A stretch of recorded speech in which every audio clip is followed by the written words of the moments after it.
Astaghfirullah. Bismillahirrahmanirrahim. Assalamualaikum warahmatullahi wabarakatuh.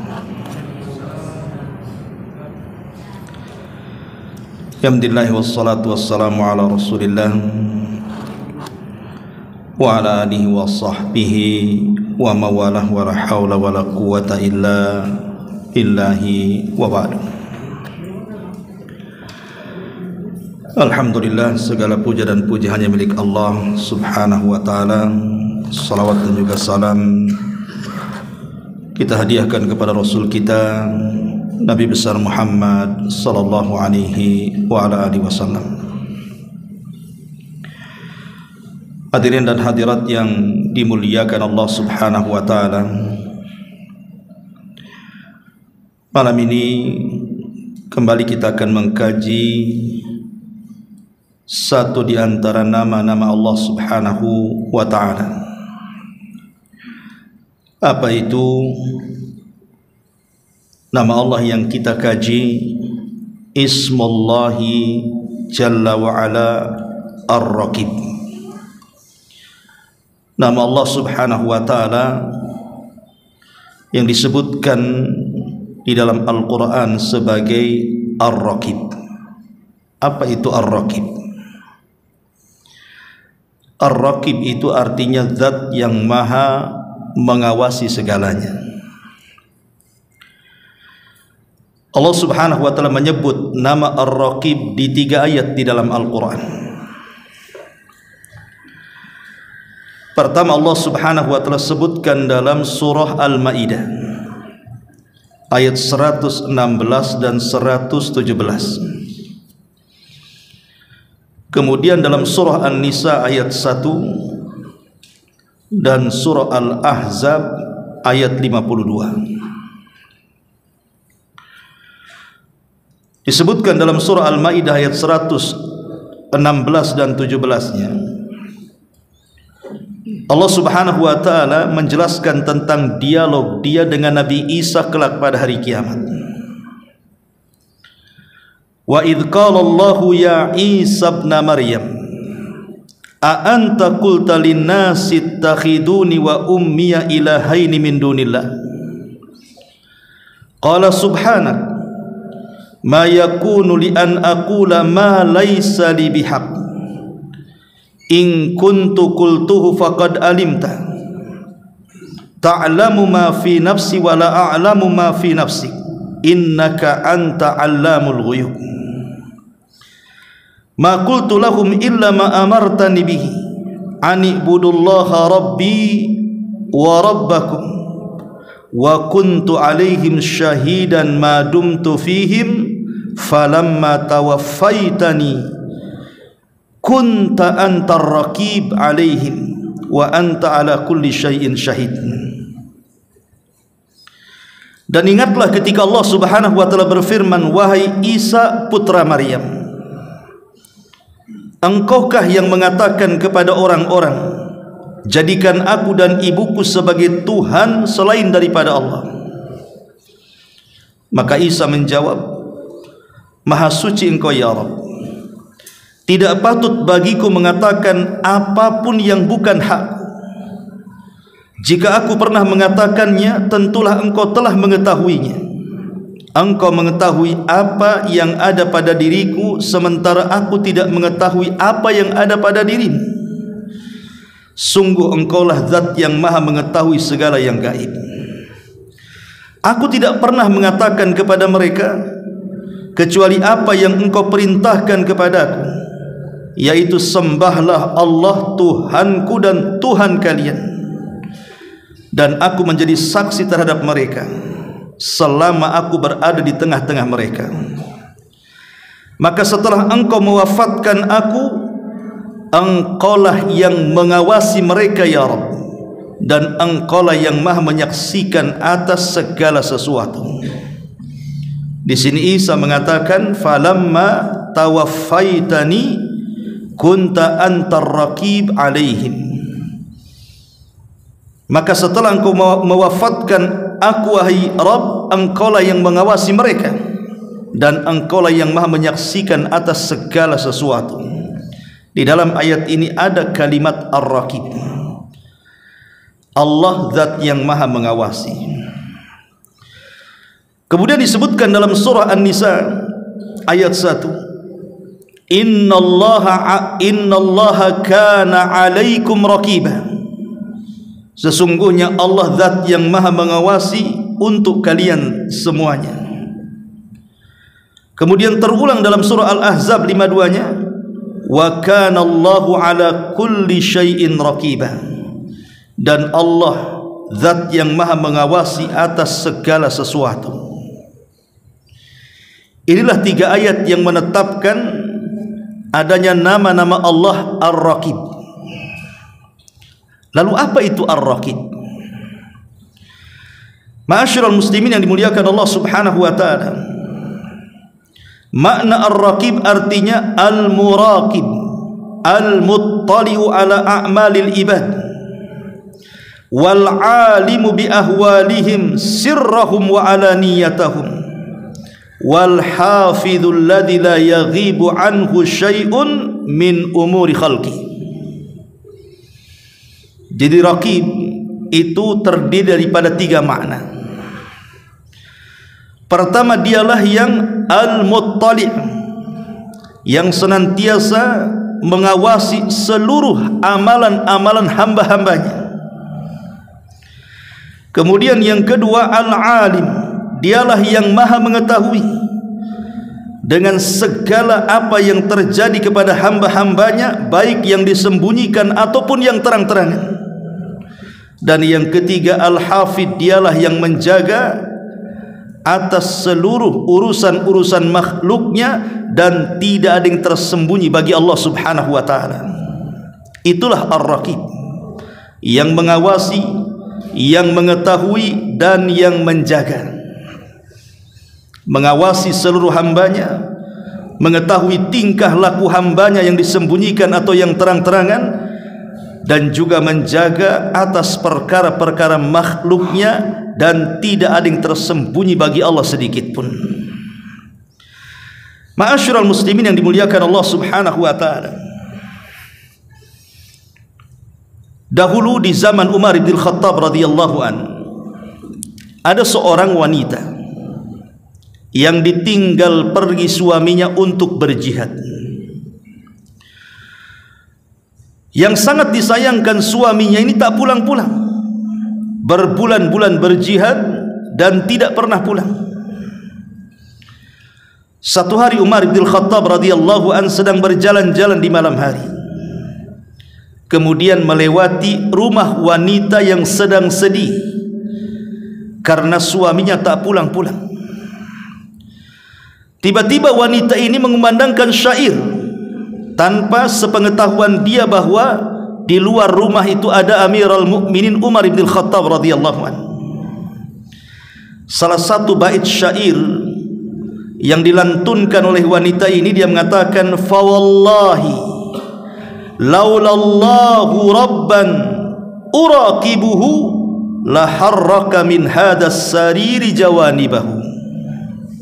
Demi Allah, kalaulah Allah Subhanahu wa taala yang merupakan Rabb yang senantiasa mengawasiku, tentu akan bergerak ranjang ini dari semua sisinya. Artinya boleh jadi dia selingkuh, tapi karena dia merasa Allah senantiasa mengawasi wanita ini, maka wanita ini mengatakan, kalau bukan karena Allah yang mengawasiku, tentu aku sudah mengambil laki-laki lain kemudian melakukan hubungan di ranjang ini. Tapi aku tidak melakukannya. Ketika Umar radhiyallahu an melihat atau mendengar ucapan wanita ini, dia terpikir. Akhirnya kemudian dia menyurati kepada pasukan yang ada di Syam untuk mengganti dengan yang baru. Maka ditetapkan setiap 4 bulan harus ada penukaran tentara. Syahidnya di sini, bagaimana wanita ini mengajarkan kepada kita Ar-Raqib, bahwa walaupun tidak ada yang melihat dirinya, dia bisa saja selingkuh dengan laki-laki lain, tetapi karena dia yakin Allah itu Ar-Raqib, zat yang senantiasa mengawasinya, maka dia berupaya untuk tidak bermaksiat kepada Allah Subhanahu wa taala. Itulah yang menjadikan Nabi Yusuf alaihi salatu wasalam selamat dari godaan seorang imra'atu aziz, Zulaikha. Ma'asyiral muslimin yang dimuliakan Allah Subhanahu wa taala, Al-Imam Ahmad ibn Hanbal rahimahullahu taala kana yuhadditsun nasa yawman. Satu hari Imam Ahmad pernah mengajak bicara manusia. Fa idza bihi yaglikul kitab wa yadkhulul ghurfah. Maka Imam Ahmad pun kemudian menutup bukunya yang sedang dibaca, kemudian masuk ke dalam ruangan. Ma'asyiral muslimin yang dimuliakan Allah Subhanahu wa taala. Kemudian Imam Ahmad mengatakan, intadiru, tunggulah kalian. Kemudian Imam Ahmad setelah lama di kamar itu, kemudian keluar menemui orang yang hendak diajak bicara tadi. Tetapi sebelum Imam Ahmad menemui orang tersebut, Imam Ahmad ini menangis dalam kamar tadi, dan tangisannya terdengar oleh muridnya yang hendak diajak bicara itu. Kemudian muridnya mengatakan kepada Imam Ahmad ini, apa yang kau tangisi wahai Imam? Maka Imam Ahmad tiba-tiba melantunkan bait syair yang terkenal, idza ma khalautu dahra yauman, idza ma khalaitu dahra yauman fala qul khalautu walakin alayya raqib wala tahsabanna Allahu yaghfalu sa'atan wala annama tufi alayhi yaghib. Kata Imam Ahmad, apabila engkau merenung dalam waktu yang lama di sebuah ruangan sendirian, tidak ada orang, jangan kau katakan khalaitu, aku sedang bersendirian, tapi katakanlah walakin alayya raqib, tetapi di sana ada zat yang senantiasa mengawasiku. Dan jangan kau kira Allah Subhanahu wa taala lalai dari satu waktu dalam kehidupan kita, karena tidak ada yang tersembunyi bagi Allah Subhanahu wa taala sedikit pun. Lihat bagaimana Imam Ahmad mengajarkan kepada kita agar kita ini senantiasa diawasi Allah Subhanahu wa taala. Abdullah ibn Umar radhiyallahu an satu hari sedang jalan-jalan, kemudian sampailah di padang pasir. Rupanya di padang pasir itu dia menemukan ada seorang penggembala yang sedang menggembala kambing. Kemudian Abdullah ibn Umar pun mengajak bicara dengan orang itu dan mengatakan, ya fulan, halumma ya fulan, halumma ya fulan, kemari wahai fulan, pasti engkau belum makan, ayo makan denganku. Maka kemudian penggembala kambing ini mengatakan, oh tidak wahai fulan, inni saimun, saya sedang puasa. Kata Ibnu Umar radhiyallahu an, atasumu fi misli hadzal yaumul har asyadid, kau bisa puasa dalam kondisi panas terik matahari di tengah padang pasir seperti ini? Kemudian dia mengatakan, na'am ya, aku berusaha untuk berpuasa. Kemudian Ibnu Umar ketika hendak pergi, tiba-tiba balik lagi dan mengatakan, maukah kau jual dari sekian kambingmu ini satu kambing untukku, kemudian kita sembelih dan kita makan bersama.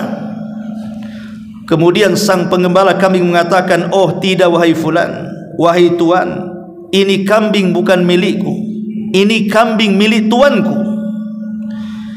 Kemudian Ibnu Umar mengatakan, kau bisa saja berdusta dengan tuanmu, bilang saja kambingnya mati atau dicuri orang atau diterkam serigala. Maka kemudian penggembala kambing ini tiba-tiba menunjukkan telunjuknya ke langit dan mengatakan, wahai tuan, aina Allah, aina Allah, di mana Allah, di mana Allah? Penggembala kambing ini mengingatkan kepada Umar, di mana Allah? Seolah-olah dia mengatakan, Allah mengawasiku di sini. Ketika dia mendengar kalimat itu, fabaka Ibnu Umar, maka Ibnu Umar pun menangis dan menangis bagaimana seseorang penggembala kambing. Tidak ada manusia di situ. Dia hanya dengan kambingnya saja. Dia berpuasa. Kemudian dia tidak mau diajak untuk berbuat curang dengan cara mengambil satu kambingnya kemudian dijual dan mendapatkan keuntungan. Inilah orang yang paham bahwa Allah Subhanahu wa taala Ar-Raqib, bahwa senantiasa Allah itu akan senantiasa mengawasi kita. Bahkan ayahnya Ibnu Umar radhiyallahu anhuma, Umar bin Khattab radhiyallahu anhu, satu malam dia berkeliling di kota-kota, di rumah-rumah di tengah-tengah kota Madinah. Sampailah kemudian Umar berjalan menjauhi kota sampai di perbatasan kota. Di perbatasan kota, di situ banyak tenda yang dibangun oleh pemerintah. Tenda-tenda itu dikhususkan bagi orang-orang yang hendak mencari pekerjaan di ibu kota. Jadi pemerintah di zaman Umar itu menyediakan tempat tinggal. Jadi orang-orang desa yang ingin ke kota kemudian ingin mencari pekerjaan, maka akan disediakan tenda-tenda di situ. Begitulah bagaimana harusnya pemimpin kaum muslimin mensejahterakan rakyatnya. Tapi kenyataannya tidak. Banyak orang-orang desa yang ke kota mengadu nasib itu mereka sengsara hidupnya. Ada yang tidur di kolong-kolong jembatan, di mana-mana, luar biasa. Bagaimana zalimnya penguasa. Tapi lihat Umar bin Khattab, percontohan penguasa kaum muslimin. Lah di antara tenda-tenda itu kan dijatah lampunya. Dari jam sekian ke jam sekian, karena ini lampu dari kerajaan maka harus dimatikan. Tapi ada satu tenda itu lampunya tidak dimatikan, padahal sudah habis jam waktu untuk menghidupkan lampu. Zaman itu pakai lentera.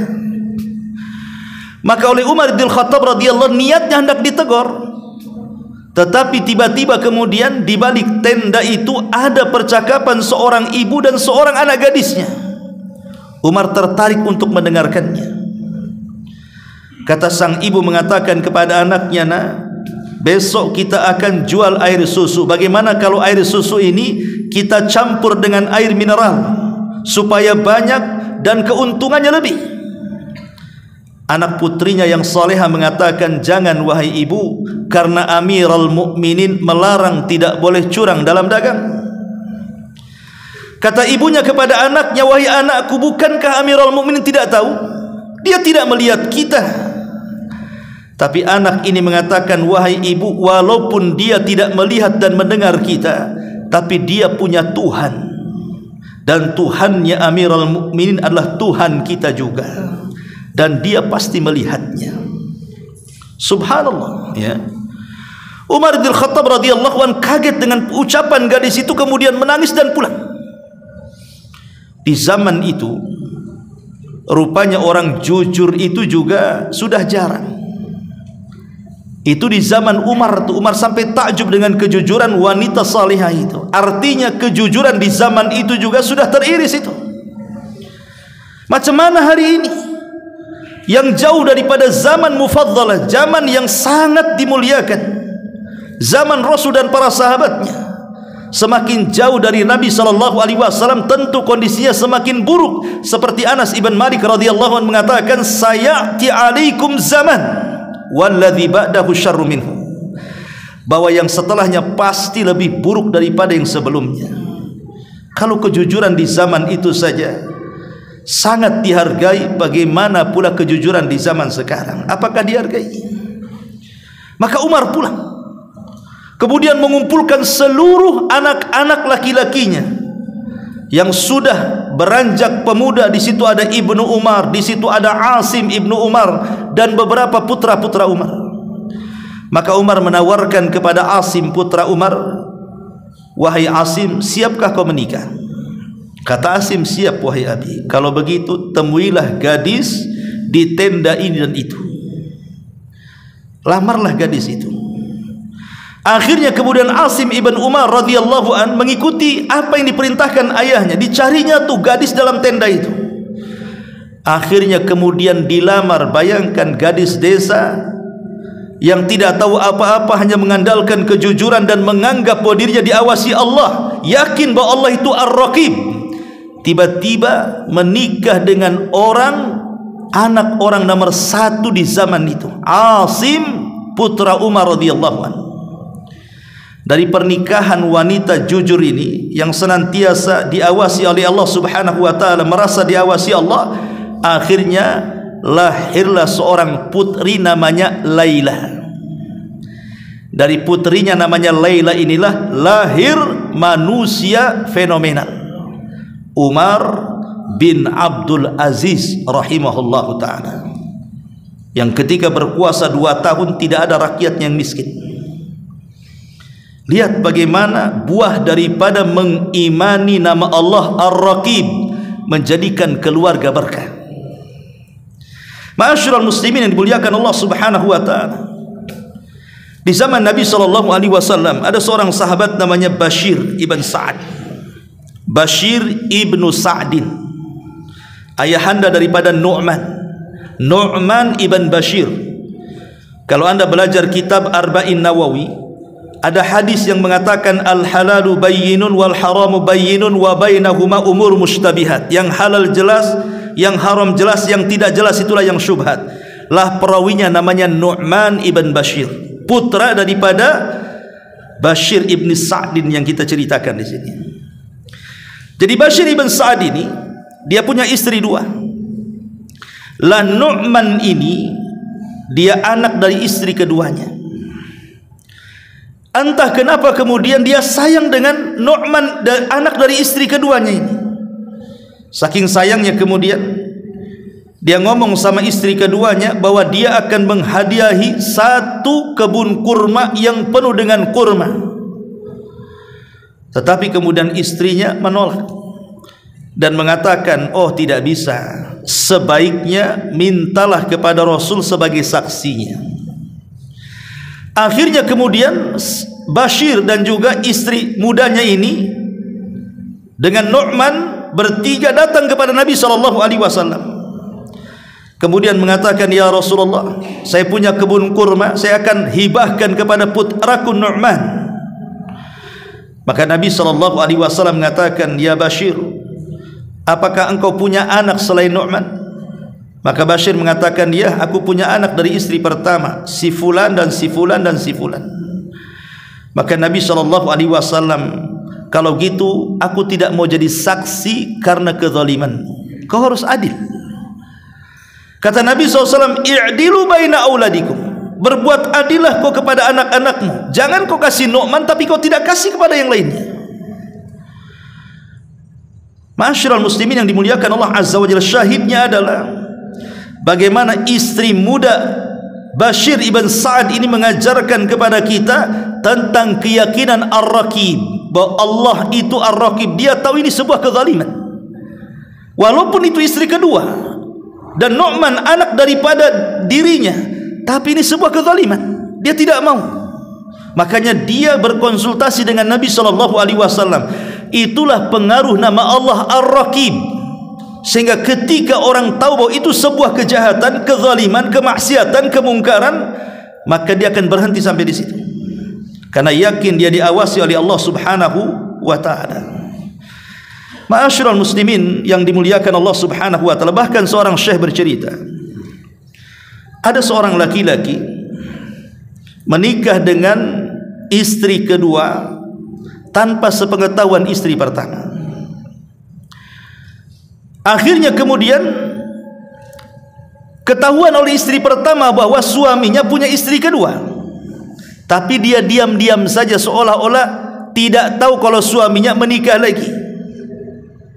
Istri antum kayak gitu enggak? Dia sabar saja, pokoknya bermuamalah dengan suaminya biasa-biasa saja. Kalau itu terjadi sama antum, dilabrak lah antum. Istri-istrinya pun dilabrak. Tapi ini wanita salihah. Wanita salihah, suaminya tahu menikah lagi pada sembunyi-sembunyi, dia tetap sabar, seolah-olah tidak tahu menau dengan suaminya, seolah-olah itu suaminya satu-satunya, dan tidak menikah dengan orang lain. Sampai pada waktunya suaminya kemudian sakit dan meninggal. dan dia meninggalkan harta banyak. Istri pertama tahu bahwa suami punya istri kedua dan istri kedua berhak mendapatkan warisan. Akhirnya kemudian dia jual semua hartanya, kemudian dibagi warisan itu, dia cari itu istri keduanya, padahal belum pernah melihat dan belum pernah tahu siapa orangnya. Akhirnya kemudian kelacak, tiba-tiba setelah ketemu dia mengatakan, ini uang warisan daripada suamiku dan suamimu, katanya, ambillah, katanya. Tiba-tiba kata istri kedua, oh tidak, aku tidak mau dengan harta itu. Kata istri pertama, ambil. Dia mengatakan, tidak, aku tidak mau. Kenapa kau tak mau? Baru dia cerita, karena suamimu sebelum meninggal dia menceraikan aku, artinya aku tidak dapat warisan. Lihat bagaimana dua wanita ini dua-duanya salehah. Yang satu tahu bahwa ini ada bagian yang lainnya dan Allah melihatnya, makanya ia ingin berbagi karena itu harta orang. Yang satu mengatakan jujur, padahal kalau dia mengatakan sini kemari tidak akan curiga, kan begitu. Tapi dia pun tahu bahwa ini bukan haknya karena suaminya sudah menceraikan dia sebelum dia mati. Itulah makna ar-raqib artinya. Ada di zaman sekarang yang seperti? Enggak ada, yang ada tipu-tipu orang. Ya. Ma'asyiral muslimin yang dimuliakan Allah Subhanahu wa taala, seorang wanita di zaman Bani Israel. Seorang wanita di zaman Bani Israel disebutkan di sini. Qissatu imra'atin kanat min baghaya Bani Israel. Seorang wanita ini wanita pelacur, wanita nakal dari wanita-wanita nakal di zaman Bani Israel. Ma'asyiral muslimin yang dimuliakan Allah Subhanahu wa taala, satu hari wanita ini melewati sebuah tempat ibadah. Sebuah tempat ibadah yang dihuni oleh seorang pendeta. Entah kenapa dalam tempat ibadah itu ada seorang pendeta yang berada sedang berdiri di pintu, mungkin ya masjid lah kalau sekarang ini. Tiba-tiba melihat wanita itu lewat. Subhanallah, setan masuk di sini. Tiba-tiba diperhatikan terus wanita itu. Entah kenapa suka pula dengan parasnya yang cantik itu. Ditambah-tambah tiba-tiba wanita ini berhenti, kemudian melontarkan senyum, kemudian ngajak bicara pula. Itu namanya gayung bersambut tuh namanya. Akhirnya kemudian dikasih alamatnya, saya tinggal di sini. Entah kenapa kemudian laki-laki ini tanpa sadar mengatakan, kalau aku mau dengan kamu, kira-kira berapa bayarannya? Langsung to the point, transaksi. Dia mengatakan bimi'ati dinar, kau harus menyediakan 100 dinar, katanya. Dinar banyak, emas, kalau dirham kan perak, ya. Akhirnya kemudian entah setan apa yang merasuk kepada seorang pendeta ini, dia berusaha untuk mencari uang 100 dinar itu. Tapi subhanallah, Allah kabulkan, dapat pula uang 100 dinar itu. Terkadang hasrat maksiat itu ditolong oleh Allah, dicarikan pula dananya. Ini ujian bagi orang-orang saleh, ya. Akhirnya kemudian dicarilah wanita itu, setelah dapat uang 100 dinar, kemudian ketemu rumahnya. Kemudian dia mengatakan, dulu kau berjanji bayaranmu adalah 100 dinar, aku sudah punya uang 100 dinar. Kemudian diserahkan uang itu. Setelah kemudian diserahkan, akhirnya wanita itu berdandan, kemudian duduk, kemudian memanggil pendeta itu, kemarilah kalau engkau ingin berzina denganku. Tiba-tiba kemudian entah apa yang menyadarkan laki-laki ini, tiba-tiba bergetar semua badannya karena tidak pernah melakukannya. Ini baru pertama, ya. Tiba-tiba kemudian wanita ini bertanya, kenapa dengan dirimu? Maka dia mengatakan, demi Allah, rasanya aku tidak bisa melakukannya. Kata wanita ini, kan tidak ada yang melihat. Kau lihat tidak ada yang melihat. tidak ada di kiri, di kanan, di depan, belakang, nggak ada yang melihat. Sampai paling bintang-bintang yang ada di langit. Tetapi kemudian pendeta ini mengatakan, ya memang banyak bintang di langit, tapi di atas bintang itu ada pencipta bintang. Tiba-tiba dia menangis.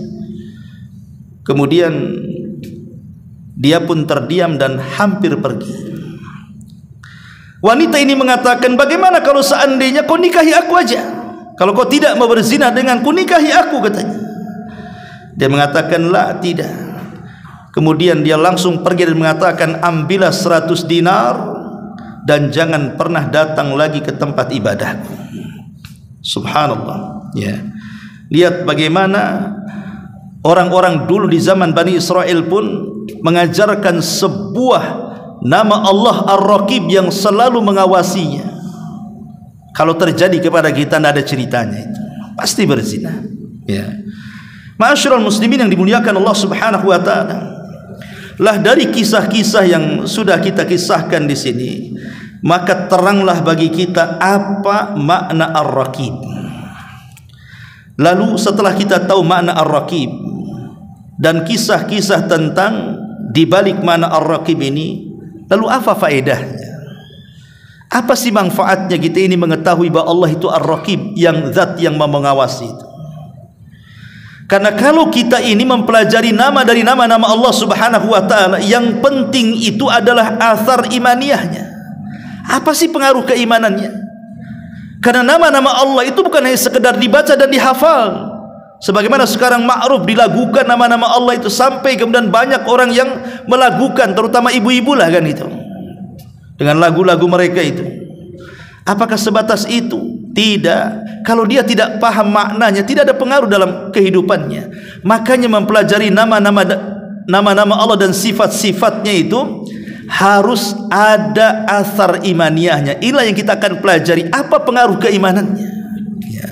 Yang pertama, ma'asyiral muslimin yang dimuliakan Allah Subhanahu wa taala, ketika kita mengimani Ar-Raqib, maka taj'al al-muslim yasilu ila darajatil ihsan. Kalau kita meyakini bahwa Allah itu zat yang mengawasi kita, maka kita akan sampai kepada derajat al-ihsan. Apa itu ihsan? Satu hari Jibril datang kepada Nabi SAW dengan tanpa memakai imamahnya. Rambutnya nampak hitam, kemudian pakaian nampak bersih, tak ada pula lah bekas-bekas safar. Masalahnya kalau dia orang jauh, mestilah lusuh, karena berjalan di padang pasir itu pasti minimal ada debu yang menempel di bajunya. Tak ada debu pula lah di baju itu. Kalau memang dia dekat atau orang-orang yang berada di sekitar, tak ada yang kenal pula. Jibril ini tasyakkul menyerupai seorang anak muda tampan, tapi tidak ada yang kenal. Dan Nabi SAW sedang menyampaikan ilmu, bermajelis ta'lim seperti ini. Tiba-tiba masuk, langsung mendatangi Rasul, kemudian duduk di hadapan Rasul, lututnya kemudian disatukan dengan lutut Rasul dan tangannya diletakkan di paha Rasul. Tiba-tiba bertanya soal macam-macam. Ya Muhammad, apa itu Islam? Ya Muhammad, apa itu iman? Ya Muhammad, apa itu ihsan? Maka Rasul menjawab, apa itu Islam, apa itu iman, dan apa itu ihsan? Kata Rasul, an ta'budallaha ka'annaka tarah, fa illam takun tarahu fa innahu yarah. Ihsan itu adalah engkau beribadah seolah-olah engkau melihat Allah. Kalau engkau tidak bisa meyakini seperti itu, yakinilah pasti Allah melihat kamu. Itulah ihsan. Ya. Karena begini ikhwatu fillah muliakan Allah Subhanahu wa taala, beriman dengan nama Allah itu bukan sekedar beriman kepada wujudnya, tapi kemahaan Allah juga harus kita imani. Maksud saya begini, terkadang semua orang yakin dan percaya bahwa Allah Subhanahu wa taala Ar-Raqib, zat yang maha mengawasi hamba-hambanya. Tapi tidak semua orang yakin dan percaya ketika dia meyakini bahwa Allah itu Ar-Raqib, zat yang maha mengawasi dalam kehidupannya, merasa diawasi Allah. Itu masalahnya. Sebagaimana semua orang yakin dan percaya bahwa Allah itu maha melihat. Semua orang yakin dan percaya Allah maha melihat. Tidak ada orang yang mengatakan Allah itu buta. Tapi tidak semua orang yang yakin dan percaya Allah maha melihat, dia merasa dilihat Allah, merasa didengar Allah, sehingga dia mudah melakukan maksiat karena merasa Allah tidak memandang dia, tidak mendengar dia, tidak mengawasi dia, karena keimanannya hanya sebatas wujudnya, tapi hanya tidak pernah diimani. Maka ini yang pertama, kalau kita meyakini Allah itu Ar-Raqib, maka kita akan sampai ke derajat Al-Ihsan. Yang kedua,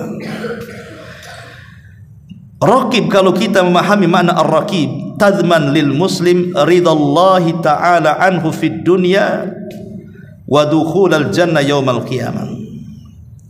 Kalau kita dalam keseharian kita merasa diawasi oleh Allah Subhanahu wa taala, maka Allah akan jamin. Apa jaminan Allah? Allah akan redha dengan kita di dunia dan kita akan dihadiahi surga di akhirat. Karena orang yang merasa diawasi itu pasti dia orang baik. Orang kalau merasa diawasi pasti dia orang baik. Logika sederhana, kalau ada tukang bangunan, antum yang punya rumah, kemudian kita suruh mereka bekerja di tempat kita harian, jam 8 kerja, jam 5 pulang, gaji 200 per hari. Kemudian ketika dia bekerja, antum tongkrongi saja dari pagi sampai sore, nggak pernah ngantuk, melek aja, nengokin aja. Kira-kira tukang itu mau berhenti atau tidak? Akan berhentilah. Ini takut ada tuan rumahnya. Ya. Coba kalau seandainya pergi, bisa saja mungkin tukang itu duduk dulu, ngerokok dulu kan gitu ya. Nanti nampak ada kita baru lagi bangkit lagi. Itu contoh tuh. Itu baru manusia mengawasi manusia. Manusia mengawasi, jangankan yang mengawasi manusia, CCTV yang mengawasi. Terkadang orang itu tidak bisa macam-macam karena ada CCTV kan. Bagaimana kalau yang mengawasi, zat yang menciptakan manusia yang mengawasi, zat yang menciptakan CCTV yang mengawasi, Allah Subhanahu wa ta'ala. Maka kalau kita yakin dengan itu, pasti akan terlahir menjadi hamba-hamba Allah yang baik, hamba-hamba Allah yang taat, yang takut dengan dosa, yang taat dengan Allah Azza wa Jal, melaksanakan perintah, menjauhi larangan, menikmati yang dihalalkan, menjauhi yang diharamkan. Itu sudah pasti itu. Makanya pasti seperti itu. Makanya Allah menjamin keridhaannya dan Allah jamin dia dipastikan masuk surga. Yang ketiga, tusaidu ala ghaddil basar. Orang yang senantiasa merasa diawasi Allah, pasti matanya akan senantiasa menundukkan pandangan kepada hal-hal yang diharamkan oleh Allah Subhanahu wa taala. Su'ila Al-Junaid rahimahullahu taala. Ada seorang alim namanya Al-Junaid, pernah ditanya, bima yusta'anu ala ghaddil basar, ya imam, engkau itu senantiasa menundukkan pandangan dari yang haram, apa kuncinya? Maka dia mengatakan, kuncinya bi ilmika anna nadharallahu ilaika asbaq min nadharika ila ma tanzuruhu. Kuncinya satu, bahwa engkau mengetahui pandangan Allah itu kepada kita lebih dulu dibandingkan kita memandang ke yang haram. Artinya sebelum kita memandang yang haram walaupun sekejap mata, Allah lebih dulu memandang kita. Kalau itu yang diyakini, maka engkau akan bisa ghaddul basar, menundukkan pandangan, katanya. Ini yang keempat. Yang kelima, bahwa muraqab, artinya merasa diawasi oleh Allah, itu salah satu sebab tadzakkurul muslim bil mauti. Seorang muslim akan senantiasa ingat dengan kematiannya. Ketika kita merasa diawasi oleh Allah Subhanahu wa taala, maka yatadzakkar bil mauti, pasti dia akan mengingat kematian. Sebab dia akan tahu, nih kalau Allah mengawasi aku sementara aku dilarang untuk maksiat, kemudian aku maksiat, kira-kira kapan aku mati, kemudian apa yang harus dipertanggungjawabkan di hadapan Allah setelah kematianku. Pasti dia akan takut. Kalau ini yang ditanamkan, Kemudian juga lebih daripada itu, yang kelima, akan melahirkan sifat wara. Sifat wara, wara itu artinya kehati-hatian di dalam melakukan. Jangan lagi yang haram, yang syubhat saja ditinggalkan dia. Ketika Nabi SAW kemudian masuk ke kamarnya, rupanya ada sebiji kurma jatuh dari ranjangnya. Ketika hendak dimakan, tak jadi, kemudian dibuang lagi. Kata salah satu istri yang mengatakan, kenapa kau tak makan wahai Rasul? Dia mengatakan, la'allahu min tamri sadaqah. Oh tidak, aku takut korma itu adalah korma dari sedekahnya kaum muslimin, dan Muhammad serta keluarganya tidak boleh makan sedekah. Ini namanya wara, ya. Wara itu ya tadi, seseorang itu syubhat, ini kan perkara syubhat itu ditinggalkan dia. Harusnya seperti itu, perkara-perkara syubhat itu ditinggalkan. Kalau yang syubhat saja ditinggalkan, apalagi yang haram. Lah biasanya sifat yang seperti ini terlahir daripada sifat muraqabatullah, karena dia merasa diawasi oleh Allah Subhanahu wa taala. Kemudian juga yang keenam, Ma'asyiral muslimin yang dimuliakan Allah Subhanahu wa taala, adalah taj'al al-muslim mutasamihan ma'an nas. Seorang muslim akan mudah untuk mutasami, ya, lapang dada, berbuat baik kepada orang, mudah memaafkan dan begitu seterusnya. Sampai ada kisah Abu Hanifah. Abu Hanifah itu terkenal pembisnis pakaian, kaya. Di antara imam mazhab yang 4 itu yang paling kaya Abu Hanifah. Dia punya pabrik, karyawannya banyak, ya, Abu Hanifah itu. Dan akhlaknya bagus, suka nyumbang. Sampai satu hari itu ada seorang laki-laki yang hendak menjual rumahnya. Anggap saja kalau zaman sekarang harganya 400 juta. Rumahnya di samping rumah Abu Hanifah. Banyak datang dari mana-mana yang menawar rumahnya. Oke, aku beli, kata orang-orang. Kenapa? Bukan karena rumahnya, tapi karena tetangganya Abu Hanifah, ya. Ketika sudah banyak yang menawar, bahkan tidak ada yang menawar, langsung mau 400 juta, ya 400 juta. Tiba-tiba dinaikkan 2 kali lipat, 800 juta. Nah, tabiat manusia itu, kalau sudah banyak yang nawar berarti laku tuh. Jadi orang-orang marah lah, fulan, kemarin kau buka harga 400, sekarang sudah mau ku beli, kau tambah pula 800. Ini apa-apaan kamu ini? Dia mengatakan, tahu enggak, yang 400 itu harga rumahku, yang 400 harga rumahnya Abu Hanifah, katanya. Kalau aku jual 400, belum tentu aku punya tetangga seperti Abu Hanifah, katanya. Orangnya dermawan, suka bantu, kan gitu. Ya wajarlah aku jual tetanggaku, katanya sebenarnya. Tapi yang ingin saya ceritakanlah, ada seorang laki-laki datang kepada Abu Hanifah. Dia menghendaki ditawarkan satu baju. Kemudian Abu Hanifah mengatakan, tapi barangnya enggak ada, baru ada nanti Jumat depan. Dia bilang, tunggu sampai Jumat depan, ku carikan bajumu tuh. Tiba-tiba kemudian setelah Jumat depan, Abu Hanifah itu punya 3 baju. Kemudian yang 2 sudah laku, dan yang 1 itu memang sudah dijanjikan oleh seseorang yang Jumat kemarin memang ingin baju itu. Setelah kemudian berjumpa, tiba-tiba Abu Hanifah mengatakan, ambillah 20 dirham. Kagetlah kemudian sang pembeli ini. Semurah itu Abu Hanifah? Semurah itu imam? Apakah engkau mengejekku, katanya. Kata Abu Hanifah, oh tidak, aku hanya menjual modal saja, karena keuntunganku sudah kudapat dengan 2 baju kemarin yang kujual kepada orang, katanya. Ada orang jualan kayak gini? Hanya jual modal saja, kan gitu ya. Tapi di sini lihat bagaimana kata para ulama ketika memberikan komentar kepada kisah Abu Hanifah. Lihat bagaimana Ar-Raqib, pemahaman kita kepada Ar-Raqib, Allah Zat yang maha memperhatikan kita itu, maka dia akan terus memperhatikan. Abu Hanifah mengajarkan kepada kita bahwa ketika kita meyakini Allah itu maha melihat, maka seorang akan dimudahkan untuk beramal saleh, akan dimudahkan untuk memaafkan, akan dimudahkan untuk berbuat baik. Itu maknanya, ya. Ma'asyiral muslimin yang dimuliakan Allah Subhanahu wa taala, termasuk juga yang nomor 8, bahwa Muraqabah itu dalilun ala quwwatil iman, dalil tentang kekuatan iman seorang hamba kepada Allah. Karena kan Allah tidak bisa dilihat. Bukan berarti Allah tidak bisa dilihat, tapi mata kita lemah untuk melihatnya di dunia. Tapi nanti di akhirat kita diberikan kedua mata yang kokoh, kemudian bisa melihat Allah. Tapi di dunia mata kita lemah untuk melihat Allah.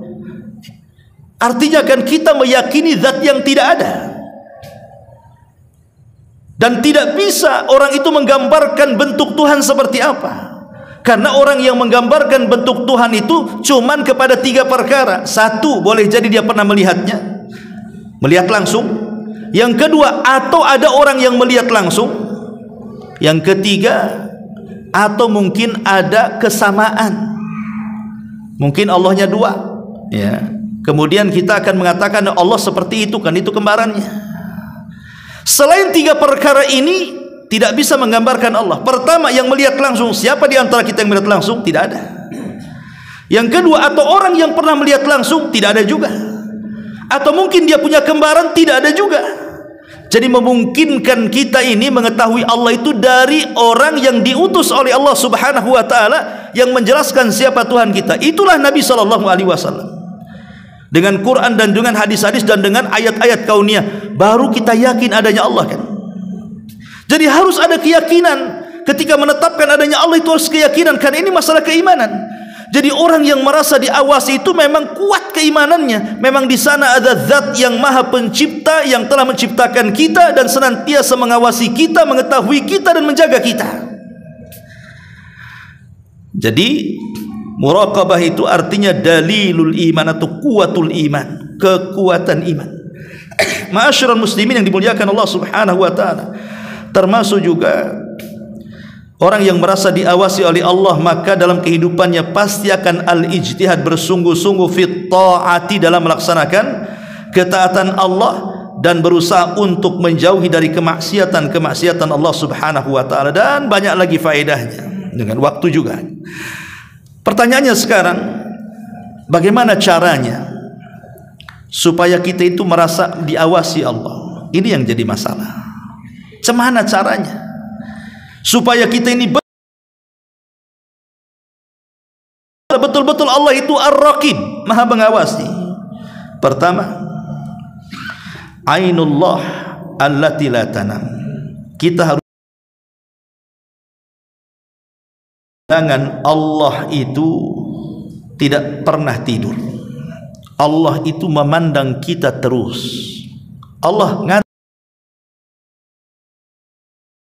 Makanya Allah katakan dalam surah Kursi, Allah itu tidak tersentuh dengan sinatun wala naum, tidak tersentuh dengan kantuk, bahkan tidur pun tidak. Tidak pernah tidur berarti akan mengawasi kita sepanjang hayat kita. Allah Subhanahu wa taala berfirman dalam surah An-Nisa ayat 108, yastakhfuna minallah wala yastakhfuna minan nas wala yastakhfuna minallah wa huwa ma'ahum idh yubayyituna ma la yarda minal qawli wa kana Allahu bima ya'maluna muhita. Mereka dapat bersembunyi dari manusia, tetapi mereka tidak mungkin bersembunyi dari Allah. Kita bisa berdusta kepada manusia dan manusia tidak tahu kita sedang berdusta, tapi Allah tahu kita sedang berdusta. Kita mengambil hak orang lain dan orang lain tidak tahu. Ya, orang lain tidak tahu, Allah tahu kita sedang mengambil hak orang lain. Kita sedang hasad dengan orang yang dihasadi tidak tahu kita hasad kepada dia, tapi Allah tahu kita sedang hasad. Itulah mereka dapat bersembunyi dari manusia, tapi mereka tidak bisa bersembunyi dari Allah, karena Allah beserta mereka ketika pada satu malam mereka menetapkan keputusan rahasia yang tidak diridhoi Allah, dan Allah Maha meliputi terhadap apa yang mereka kerjakan. Ini yang pertama, yakini Allah senantiasa memandang kita dan mata Allah tidak pernah tidur, apalagi tidak pernah kantuk, apalagi tidur. Yang kedua, al-malaika. Allah itu punya malaikat yang senantiasa mengawasi dan mencatat kita. 18, ma yalfidhu min qaulin illa ladaihi raqibun atid. Tidaklah satu ucapan yang diucapkan manusia kecuali ada yang catat, namanya raqib dan atid. Kata para ulama, baik ucapan kita yang mengandung pahala 100% dicatat oleh malaikat, baik ucapan kita yang mengandung dosa 100% dicatat malaikat, baik perkataan kita yang tidak mengandung pahala dan dosa pun tetap dicatat. Tidak ada kalimat kecuali dicatat, sampai kepada kalimat aduh saat sakit itu pun dicatat. Seperti yang diceritakan kepada kita oleh Imam Ahmad, oleh murid-muridnya Imam Ahmad. Imam Ahmad itu sedang sakit parah. Karena sakit dia mengerung seperti aduh, dia mengatakan seperti itu, anin dalam bahasa Arabnya. Maka muridnya mengingatkan, ya Imam, innal anina kalimatun wal kalimatu tuktab.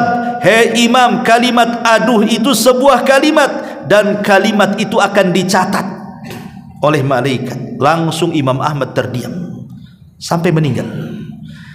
Padahal dia sedang sakit. Wajar orang sakit mengatakan aduh, tapi karena takut dicatat oleh raqib dan atid, diam dia.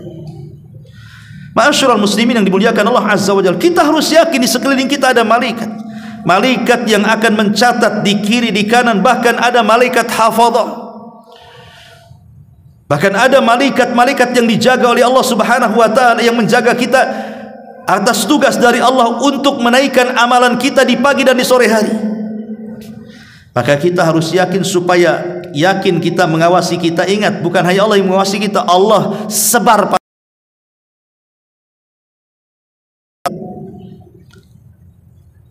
al-dhamir.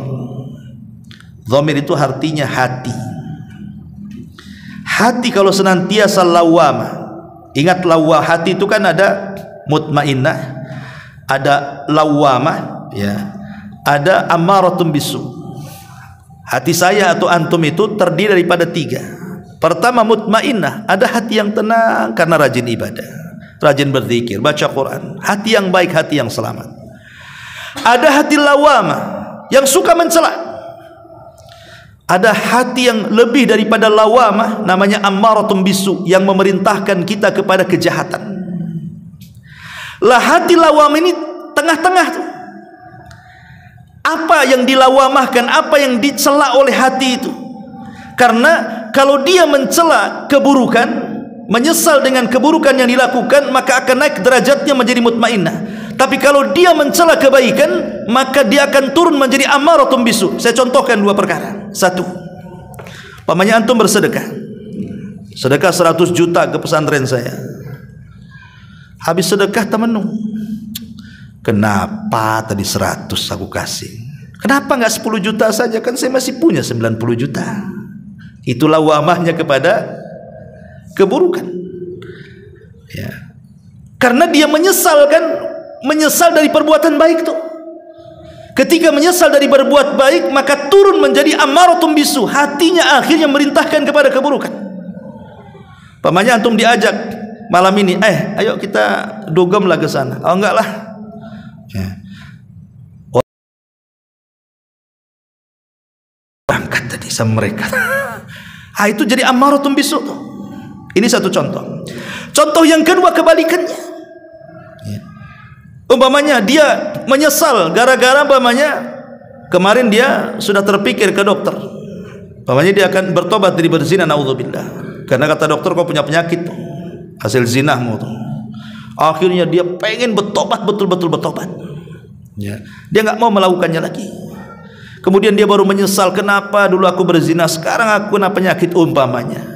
Lah kalau terus diteruskan seperti ini, penyesalan ingin tobat dan betul-betul bertobat, naik itu jadi nafsul mutmainnah, jadi hatinya selamat nanti itu.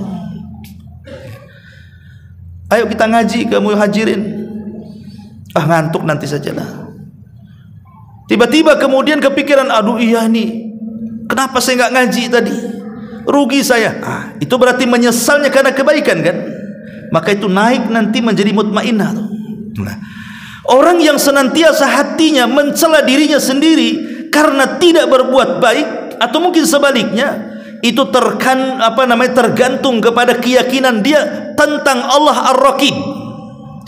Kalau dia merasa diawasi oleh Allah Subhanahu wa taala, maka penyesalannya itu akan penyesalan yang sifatnya positif tuh. Karena Allah melihat dia. Jangan sampai aku jatuh lagi ke situ, jangan sampai aku maksiat lagi ke situ, jangan, karena Allah melihat dia. Ya. Jadi terlahirlah sikap muraqabah. Ini yang kedua, yang ketiga, yang keempat. Ingat bahwa lihat anggota badan ketika kita mengaca di kaca itu, lihat dari kepala sampai kaki.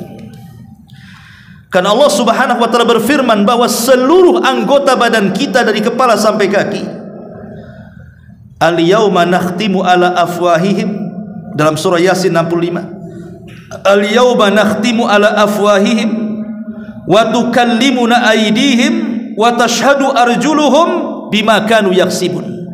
Pada hari mulut-mulut terkunci, tidak bisa bicara, kaki-kaki akan bersaksi di hadapan Allah Subhanahu wa taala. Kemudian Allah meminta pertanggungjawaban kita. Di dunia kalau kita mamanya melakukan sesuatu dan sesuatu itu jangan sampai diketahui manusia, kita bisa berdusta atau kita pinjam lawyer. Tapi di akhirat lawyer saja butuh lawyer. Karena lisan kita bukan yang bicara, tapi kaki yang bicara. Bahkan lebih daripada itu disebutkan dalam surah Fussilat ini yang lebih mengerikan. Fussilat 23-20 sampai 23. Wa yauma tashhadu alaihim alsinatuhum wa aydihim wa arjuluhum bima kanu yaksibun hatta idza ma ja'uha syahida alaihim sam'uhum wa absaruhum wa juluduhum bima kanu ya'malun wa qalu li juludihim lima syahidtum alaina qalu antaqana Allah alladhi antaqa kulla syai'in wa huwa khalaqakum awwala marrah wa ilaihi turja'un. Sehingga apabila mereka sampai ke dalam neraka, pendengaran, penglihatan dan kulit mereka menjadi saksi terhadap apa yang mereka lakukan.